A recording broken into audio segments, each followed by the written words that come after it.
everyone, welcome to the Dino Bidala Show in another episode of You Are My Guest, because you are the guest. There's no other guest. Tomorrow at 1 p.m. Eastern Time, I'll have Frank Figluzzi on, former FBI agent, to break down the video of the shooting. But right now, too, I think we've all been through a very difficult time for the last year. But I mean, yesterday with another murder of another American citizen, and it was beyond heartbreaking. And I found myself at my computer most of the day yesterday, and being alone makes it harder, weighs on you. So I wanted to do this to have a chat to hear what people are saying, because we have all the talking heads on cable news, some doing a great job. I watched Ali Velshi today, earlier, doing a great job. But here's what I want to say. For those people here with us on Friday, or probably a week and a half ago when I made the same point, or read my articles, my point on Friday was about ICE. And it was this simple. If you want to stop ICE from killing more Americans, you must prosecute them. Abolish ICE, I'm down with that, but that can't happen tomorrow. Prosecute ICE could happen yesterday.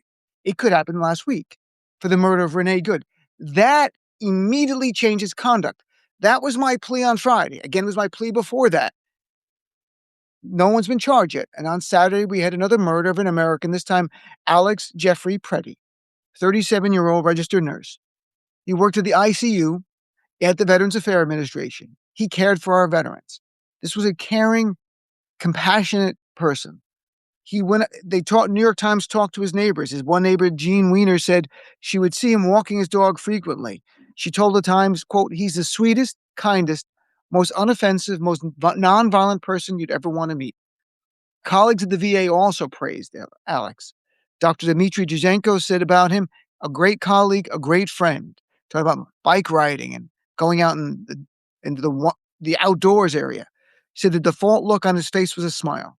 Ruth Anway, a fellow nurse, described Alex this way: the sweetest, kindest, most unoffensive, most nonviolent person you'd ever want to meet. Oh, that's a repeat of, but that's what she said, the nurse. She also said he wanted to be helpful, that he wanted to help humanity and have a career that was a force of good in this world.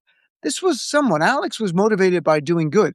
He was there on Saturday at the protest, not to fight somebody, not to attack anybody, to help people, to stand up for immigrants, stand up for the voiceless, stand up for people who can't speak for themselves. In fact, if you watch the video, and I wish corporate media would focus on this a little more, what happens before Alex engages with the officers, the federal officers, you literally watch them push a woman to the ground. She's standing there and they push her like this to the ground, frozen ground. That's what they're doing on camera. What are they doing off camera? But it was that. Alex was filming with his camera. I'm sure everyone's seen the video. Filming with his camera. She is pushed to the ground and he goes to help her. That's who Alex Pretti was.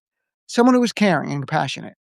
And then 5 or 6 federal officers, apparently ICE and Customs Border Patrol, wrestled him to the ground in the most, and again, I'm a lawyer. I used to work with the police as a municipal prosecutor in South Hackensack, New Jersey, years ago. The police in South Hackensack, far better trained than federal officers. They should not have a problem subduing, without any violence whatsoever, someone that is on the ground there, and there's 5 of you. That should not be a problem. But they could not subdue him because they are not trained. They were hitting him with the pepper can spray. Literally, as opposed to spraying him with the pepper, they're trying to hit him with it. They have tasers. Why did they use a taser? Nothing. They're unprofessional. I don't care that the one who killed the first shots was there 8 years. Untrained for 8 years. Incompetent for 8 years. That's who's out there. They're like marauders of a militia.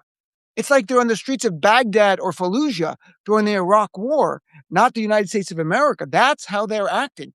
So what happened? You see Alex get tackled. Now we know the reporting is very clear. Washington Post and New York Times, if you haven't seen it, their front page, digital online, is frame by frame, second by second. And what it shows, now there's no disputing, because yesterday it wasn't clear, one of the federal officers took a gun that Alex had a license to have. It was holstered in the back by his pants, the belt buckle, which is a typical place to keep it.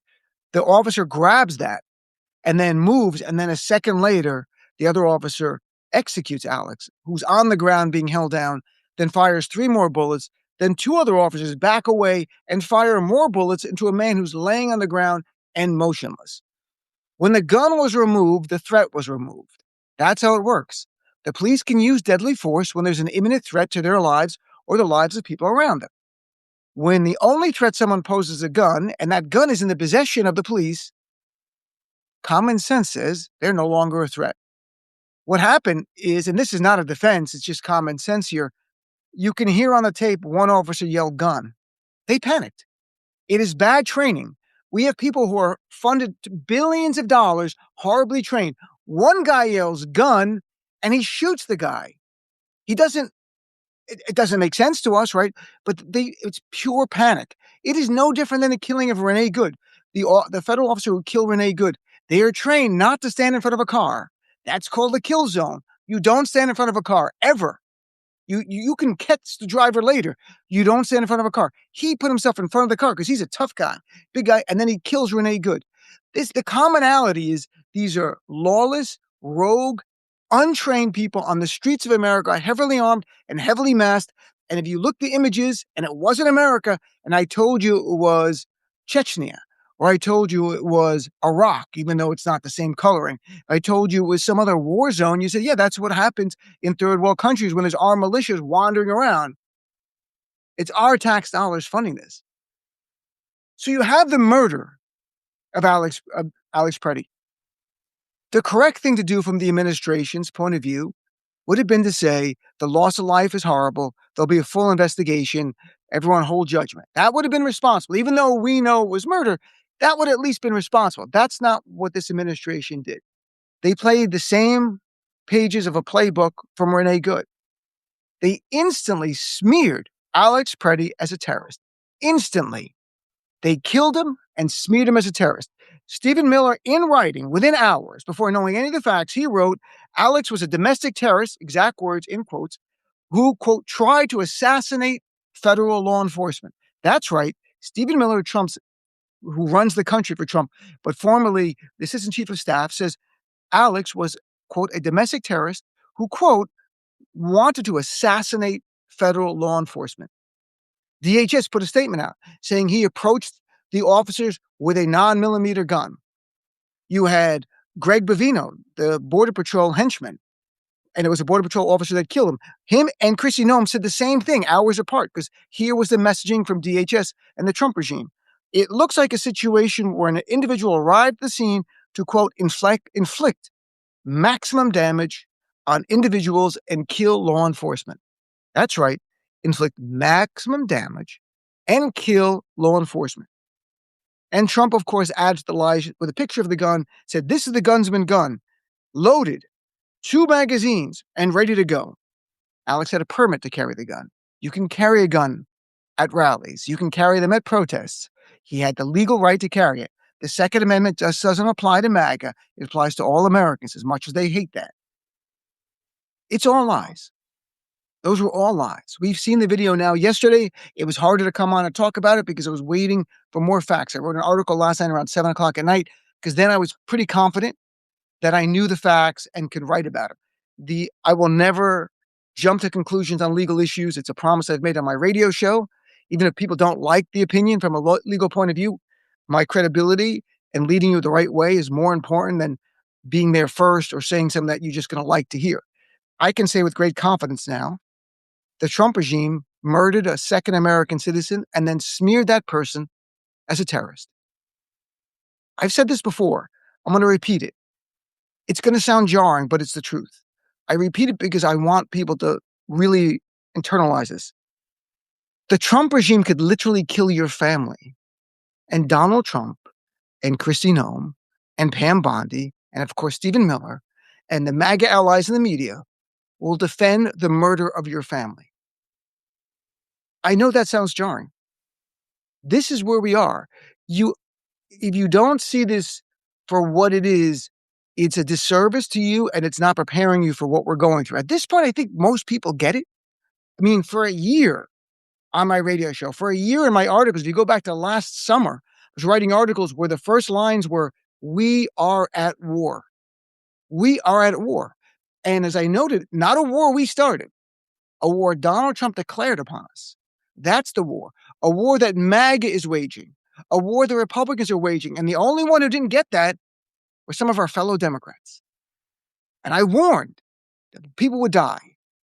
Not because I'm a genius, and not that I'm Nostradamus. I can't predict the future. If I could, I would buy the right lottery tickets and be a billionaire next week. That's not what it is. I read a lot, maybe too much. I read a lot of history.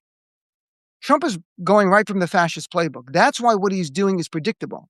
That's why, as I was noting yesterday on social media, if he were to call out the military yesterday, citing the Insurrection Act, that would have been just the next page, the next chapter of the fascist playbook. And again, by the way, we're going to get to your comments. I want people to put your comments on the side because I'm going to read them all. That's what this segment's about. It's not me talking. It's me starting the conversation and then you sharing your views on this. How do you feel now? From politically, emotionally to what we're going through, what do you want to see next? But when I say the Trump regime are killing people, killing their own citizens, and then smear them as terrorists, and that's from the fascist playbook, that's from the authoritarian playbook, I'll give you specific examples so you can see that this is not me being over the top. In Iran right now, if you Google it after this, don't do it now, wait. If you Google it, you will see the Iranian regime calls the protesters what? Terrorists. They call them, literally call them terrorists. What did Vladimir Putin call people who oppose him? Alexei Navalny, remember the dissident? He called him a terrorist. In fact, he had him charged with terrorism. Was he a terrorist? No, he was a dissident. He refused to bend the knee, and they killed him. They killed the protesters. If you go back in time, Joseph Stalin in Russia, same thing. All leaders, from Saudi Arabia to Iran to Netanyahu, they will kill you and then they will smear you as a terrorist. That's what they do. And for most of the world, that's fine. It's not in America. It's not when you're killing our own people. And that's what we're seeing. There was, to me, today when I saw the Washington Post and the New York Times reporting second by second, the New York Times did it, it was so great. You can see there's no dispute now. The one agent taking the gun away, and he walks away and he turns, and he's already, enough time has passed where he's taken the gun from Alex's back and turns around, and then the first shot happens. That's 2 or 3 seconds. If you're a trained officer, you don't shoot some people like that. I saw an expert on MS Now with Ali Velshi, who pointed out he's a former lieutenant NYPD. He said 90% of the arrests of people who are carrying a weapon end up without a shot fired. 90%. And he criticized the training here. He criticized what DHS is doing. And the reason to doing this, and again, I don't want this to sound like I told you so. I'm saying it because history tells us this. If you go back to my articles for Substack a few weeks ago, or you listen to my radio show, or you tune in here, you will see what I said after Renee Good was killed. That more Americans will die if they're not held accountable. And the reason is because Stephen Miller and J.D. Vance and Donald Trump are telling DHS and ICE and Customs Border Patrol, what are they telling them? You have absolute immunity. That's a lie. They don't. But if you tell somebody who's heavily armed, who's masked, who's in this world that they're at war with us because they're in the Trump militia, that they have absolute immunity, they're going to kill again. That's why this was expected. That's why more Americans will die if things do not change. And A.G. Ellison, I know they're investigating. I have Keith Ellison on my show now for years, every month. I mean, he's a friend. We're both Muslims, so we're in the club. He comes on my show. But anyway, he comes on all the time. But they're investigating. They're investigating this. They have to charge. You must charge.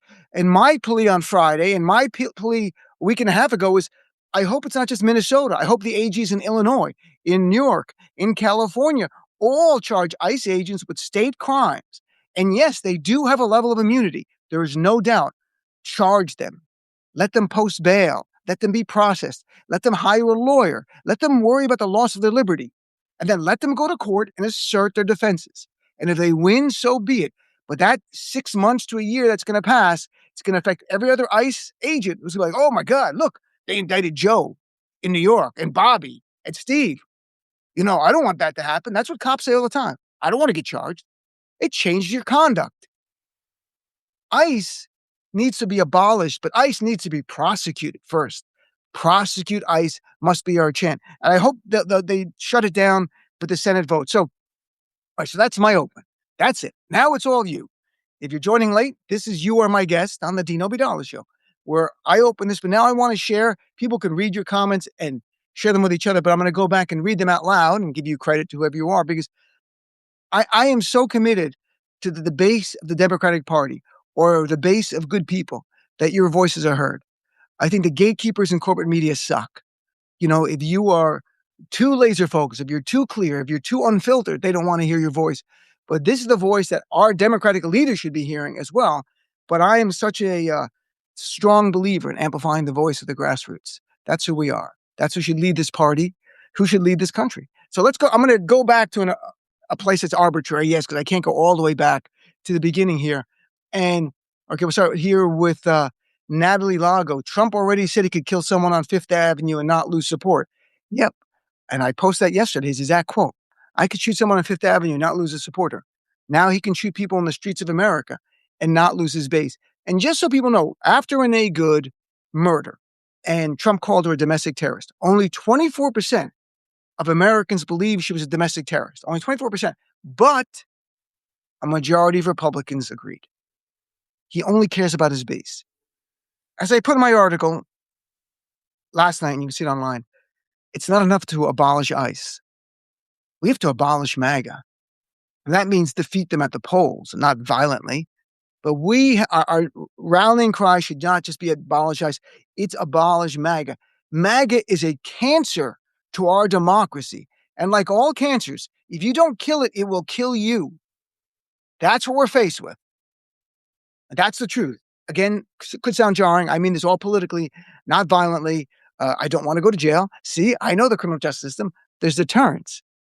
I'm half Sicilian. My instincts are, let's get some baseball bats and visit these guys. But my Palestinian side and my law background tempers me to go, no, we don't do that. All right, let's go back here and read more comments. Amy says Trump is a Putin wannabe. He's a Putin servant. He's a server of Putin. My last name, Obidala, means servant of God. Trump is servant of Putin. He works for Putin. In the first term, we all talked about that. No one talks about that anymore. He's still beholden to Putin and admires the strongman. Okay. Karen says abolish and prosecute ICE. Yes. Chris says preach. But Bree says wait for the Insurrection Act closer to the election. Truly very concerning. Bree, I could not agree with you more. Trump will do it then, so there's less time for the courts. But remember this, Trump no longer has to call out the military to go into the streets to intimidate voters. He has a 10,000 strong force of ICE. 10,000. That's what the new funding was last year. 10,000. He can send them like a rapid reaction force to terrorize immigrant communities, like U.S. citizens who can vote, the only ones, by sending them in different pockets of, say, blue cities in purple states. That's what you'll see him do. So, and maybe the Insurrection Act. Okay. Susan Callahan says, I saw a post on social media website asking people from around the world what they think is happening here. The answers were astounding. That is such an amazing point. If you take a step back, and this was not the United States of America, but you saw a leader like Donald Trump, a man who uses his DOJ to prosecute political opponents and rivals, to put the military into the streets, essentially with ICE, kill Americans who are protesting, the idea of threatening the troops, the threatening Greenland, kidnapping the leader of Venezuela on a whim, threatening Cuba, threatening our allies in Canada, threatening NATO allies. A person who's made over $1 billion in 1 year in the White House through corruption. What would you say about that country? Would you call that country a democratic republic? No, that's what they think of us. They think of us as the corrupt third world oligarchy that we've become. And I still believe in my heart we can win it back, but we can't lose another election. We have to win in November. That's step one. That's the big step from there. All right. The Ann Serbowitz says, I keep seeing people make comments that if they are killing people in public, what could they be doing to immigrants they have in these facilities? That scares the crap out of me. Ann makes a great point. In 2025, the most detainees by ICE died in facilities in the most in 2 decades. So it's not like hundreds, it's like 35 or 36. And this year we have at least 10 or 12. But keep in mind, in 2025, we have the data, the most people died detained by ICE in their facilities in 2 decades because they don't care. Why? Because they're told they have absolute immunity. And if you don't start charging them, they're going to continue to act like the Trump militia they are. And Trump loves that. That's why he backs them. That's why Stephen Miller backs them. Look, we're gonna have a talk in the future. I'm gonna do research on this from a legal point of view. That I think there's a good faith argument to be made that the pardons that Donald Trump is going to give to Stephen Miller and Kristi Noem and Pam Bondi and ICE do not apply when you're killing American citizens exercising the constitutional rights. We'll get into it another day. It's a challenging argument. It's a little uphill, but I think there's a basis for it. Let's continue. John says have the witnesses that CBP wished away been released? Cheryl Elkins asked. I'm not sure. I don't know. I know there's been affidavits given to the court on their own by a doctor and a witness who was fearful of coming forward to ICE. Because would you go to Trump's militia to say, I want to make a complaint about Trump's militia? Would you go to Putin's FSB, which is the new KGB? Would you go, hey, FSB guys, glad you're here. I got to complain about Putin. Is this where I go? And they go, oh, no, it's over here. And then you're in a prison cell. They will kill you and smear you as a terrorist. That's what the America of 2026, thanks to Donald Trump. Someone says to Jewel, good. I'm glad people are talking to each other. That's what this is about. If we can't build a community, we got nothing. Kelly Duncan said the first shot may have come from the goon who took Alex's gun and shot at the ground. So maybe they could say it was discharged.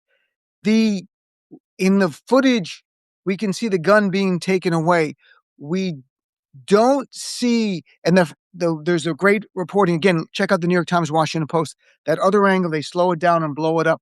The first shot comes from the officer. He has a pepper spray in his hand. He puts it away, takes the gun out, and you can hear in real time this shot. That was the first shot from there. Because I know people speculate that. I don't see that yet. I will tell you, yesterday, when DHS statement came out right away, what was missing from the statement is what got my attention. They did not allege that Alex had brandished the gun. They did not allege that he took a shot. They did not allege that he waved at anybody. They did not allege that he pointed at an officer. None of that. They just said he had a gun. That's it. And the minute I saw that, I'm like, oh, they're in trouble. Because you're going to come out with your strongest argument. And they knew they couldn't come out. Why? Because all those brave, independent observers were videotaping. They know they're being videotaped nonstop. If they weren't, they would have said, Alex pointed his gun at the FBI agent and they shot him, just like the police have done for time ad nauseum in American history until we got body cams. And as the Black community was telling us for generations. And finally, body cams made us undeniable for all of us, right? So I don't believe that. I think that we don't have the evidence of that. Again, if he had pointed the gun, it's not in any images, they would have led with that. If he had taken a shot at the officer, they would have led with that. Instead, what happens, Kristi Noem was asked, was he brandishing a gun? And the reporters say she sidestepped it. No, because it's not there. And that's a lie too far for them. Even they're going to smear him as a terrorist. And the guy who worked at the VA who cared for our veterans was a terrorist. A man with no criminal record who had a license to carry a weapon. A man who was compassionate and caring, who walked his dog and went bike riding all the time, was somehow out of the blue a terrorist. Where's his manifesto? Where is his post that showed that? Nowhere. The opposite is true. All right. So let's see. Vera Cooley says, I've known Donald for 35 years, not personally, but because I lived in New York. Almost everyone in 3 of the boroughs, we have 5 boroughs, knew he was an idiot. What he was always good at is lying and cheating. I imagine the 2 boroughs that like him, Vera, I'm going to guess Staten Island and Queens, where he's from. That's the 2. Cindy Thomas said, I've been calling my reps several times a day. Yeah, the next big thing you can do if you want to call to action is the funding bill for Homeland Security funding isn't going to the Senate. And they still need 7 Democrats to overcome the filibuster. So let them shut the government down. Yes, I know ICE has the money, but take another stand. You can't kill Americans on our streets and business as usual. You can't allow that. All right, let's continue on reading more here. We'll go just for another 10 minutes. I really appreciate everybody joining and leaving there. Here's Carrie. Why are Delia Ramirez, Lauren Underwood, AOC not sponsors of Robin Kelly's Kristi Noem impeachment articles? I'm not sure. I can't. Delia Ramirez told Kristi Noem to resign to her face months ago. So I would think Delia Ramirez is on board. And I'm not sure AOC is not. I can't speak to it because I would be stunned that they're not co-sponsors, Carrie. I know Carrie, so I'll just have to go check on that. But it's not enough to call for the impeachment of Kristi Noem. It's impeach and prosecute. impeach and prosecute for them. That's the way it's got to be. Impeach and prosecute. And I don't even care about the impeachment part. Charge them. Only Trump has absolute immunity, thanks to the corrupt Supreme Court. No one else does. Let's see what else more. Let's see, we got MJ Cook. Murdering people does not keep anyone safe. We all have targets. We are all targets. If you defy this regime, they're going to come at you in different ways, using DOJ to investigate you, or to have violence visited upon you, or to even kill you. That's where we are in America. As I noted yesterday in my article, and I never put this in writing before, I've never viewed the President of the United States of America as our enemy, as a clear and present danger to us. And I've never openly said that I hated that person before in writing, but I felt it. Now I write it. And I've been saying since after the January 6th terrorist attack, Donald Trump should have been swiftly arrested. He should have been prosecuted. He should have spent the last breaths of his life in a prison cell as a warning to everybody else, Democrats and Republicans. If you ever attempt a coup, that is your fate. That's what's deterrence. That's what deterrence is. That's why I was screaming about the need to prosecute swiftly. It didn't happen. Can't go back in time. Okay, let's see. Let me scroll down quickly here. A lot of people are tell your congressman. Vicky says no more ICE funding. Exactly. That's so vitally important. They are, okay. Chris says we are Cuba. We are Russia. We're any nation that's not a democratic republic. That's where we are. People have to fear. I mean, in the back of my mind last night, a teeny bit of myself feared writing the words from my article that Trump is our enemy. And it's not just abolish ICE, it's also abolish MAGA. Because I could see that being an exhibit in a trial against me one day if this regime had their way. They'd have to get to a lot of people ahead of me. I'm like not top tier, but like of his enemies, I'm way down. There's others that'll go to jail first. But you shouldn't have to worry about that. You shouldn't think for a second that you want to write, I hate my president. You could hate Joe Biden. You could say Joe Biden should go to jail. You have every right. I'll defend your right. We all should. But to think for a second, you have to worry about putting those words into writing. And I sincerely did yesterday. That's not where we should be as the United States of America, but we are. And that's what Trump wants. And the more he wants to intimidate us, the more we must step forward. Don't go into the shadows. Step forward. All right, let's continue on. Lisa Nardi says ICE is frightening because of how ignorant and violent they are. These pigs walk around shirtless in Phoenix. ICE is walking around shirtless in Phoenix? They should be arrested for that. I don't even know what they look like. And I know a lot of people have raised how many January 6ers there. Somebody yesterday raised a great point. How many people in ICE have a history or a record of domestic violence, domestic abuse? We see how they treat women. It's horrific. That's a great point. And I have to believe that under Trump, they'll hire you even if you're convicted of domestic violence against a woman, as long as you're loyal to Trump and the mission, which is Dave Moore asked the question everyone does. How can we assure Trump doesn't cancel midterm elections? How do we know he won't cancel midterm elections? I can tell you this. He will want to cancel the midterm elections. Donald Trump, 100%, has already talked about it, will even more as we get closer try to cancel them. Each state runs the midterm. So while he might get some red states on board, he's not going to get the blue and purple states on board. And there's no real mechanism to do this, but that doesn't matter anymore. Just because it's not by law, just because it's not in the Constitution, doesn't mean he won't try it. And what he'll try to do is rig the election. What he will try to do is rig the vote counting. And what he will try to do is prevent Democrats who win elections from being sworn in. That's what he will do. 100%. 100% he will do those three things. We must prepare for that, including he will use ICE to scare voters. No doubt. 100%.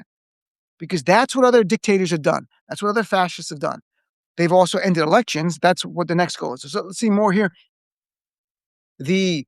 Jules says, Dennett, I heard that he shot 10 times, but the 4 to the head that I heard, only time will tell if there's an autopsy. That's the question about Alex. How many times was he shot? New York Times reported they can document at least 10 distinct shots based on a forensic analysis of the audio and the video. So they're saying at least 10. Could it be more? Could it be less? It could be, but pretty confident that's pretty right. There's the first shot, by the way, that we all hear, then 3 very fast of that they were able to detect. And then those other officers stood back and shot Alex when he was motionless. And that is much more like you see in a war zone, not on the streets of America. And some of them might be veterans. That's how they were trained in the military, because nobody cares. You're fighting an enemy combatant, not a fellow U.S. citizen. That's what it looked like. They just shot a body there out of fear and panic. There's no defense. When I say they panicked, doesn't mean they don't go to jail. It's distinction, though, between murder in the second degree and murder in the first degree, where it's premeditated, or at least manslaughter in the first degree and murder in the second degree. Maybe there's a shot there that it's manslaughter, but they should be charged with murder and manslaughter, and a jury can make the determination. They should go to jail for many, many years. You cannot kill an American citizen on the streets of our nation and walk. Can't happen unless it's justifiable, and it's not. There's no threat to their life. Let's see here. Tiffany says, I hope they're in trouble, but I have zero faith in the system. Everyone who's a minority knows the system hasn't worked for minorities, especially Black Americans who have been killed by the police in our system for decades and generations. I understand the concerns. That's why I screamed for the prosecution of Trump before, and that's why I screamed for the prosecution now of the murderers of Renee Good and the murderers now of Alex. That's the only way we can do this. Lori Pearl says they will soon say cell phones are weapons of mass destruction. Yep. They're going to say, and I was concerned when the video showed Alex put his hand in the pocket, is that's what they were going to say he was reaching for a gun.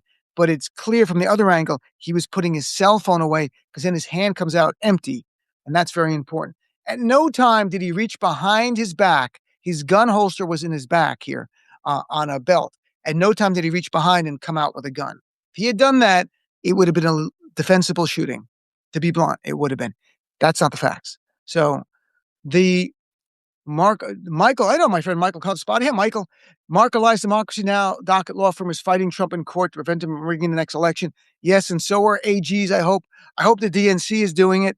I hope the more press that gets, the more important it is. All right, so let's do a few more comments here. I'm glad so many people are joining. Everyone's snowed in, so this was a good move. I wasn't sure if anyone was going to be here. Let's see. Rachel at This Woman Votes says Schumer just announced the Dems are not supporting DHS funding. I saw that. That's great. I do think Chuck Schumer in this case is so much pressured he will stick to this. I think they will shut down the government for a period of time. And unless Republicans agree to some broad conditions to the funding that will actually affect conduct of ICE, and I don't mean just body cams. You want to affect conduct, you have to give people a personal consequence. You have to give people skin in the game. And how do you do that? You erase by law any kind of immunity for criminal prosecutions at the state level. You put that in the law, even though it's already implicit. And no more immunity for civil lawsuits. You get away completely, no more qualified immunity for federal agents for ICE and CBP. Zero, meaning everybody can sue them. And that will change conduct because they're going to have to hire lawyers. It's not all going to be within the scope of their employment, meaning their lawyer will be provided by their employer, which is you and I, of course. All right, a few more here. Natasha says, F. John Roberts, I'm with you. Impeach and prosecute, says Sandra. That's the thing. Impeach and prosecute. Impeach is bullshit. Impeach is, oh, you might lose your job. We don't have the votes in the Senate. Impeach is important to wake Americans up that this is wrong. Impeach and prosecute. Prosecute. I believe in the system still. If you charge them and they're acquitted, I can live with it. I believe in our system. Charge them. You will see conduct change. I can guarantee you will see conduct change. There's no doubt. Connie says, empower people to do evil acts towards others and have people in authority encourage them to do bad acts with no repercussions is what you get from this. Exactly. And the idea of the banality of evil. Hannah Arendt famously wrote after the Holocaust. She interviewed one of the leading Nazis, and she wrote about the banality of evil. The banality means it's not extraordinary. They're just normal people. And your coworker, your butcher, your baker, the plumber will be the ones that round you up and turn you over to the authorities. They're the ones that will enforce the horrible law. They're the ones that will make a genocide happen.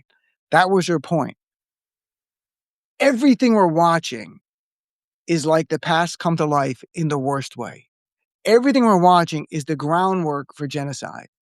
And I want people to understand we are seeing the Trump regime continually saying, J.D. Vance, after Renee Good was killed, saying absolute immunity. Never forget J.D. Vance saying that because J.D. Vance, there's blood on J.D. Vance's hands for the murder of Alex because he told them they've absolute immunity. So what happens?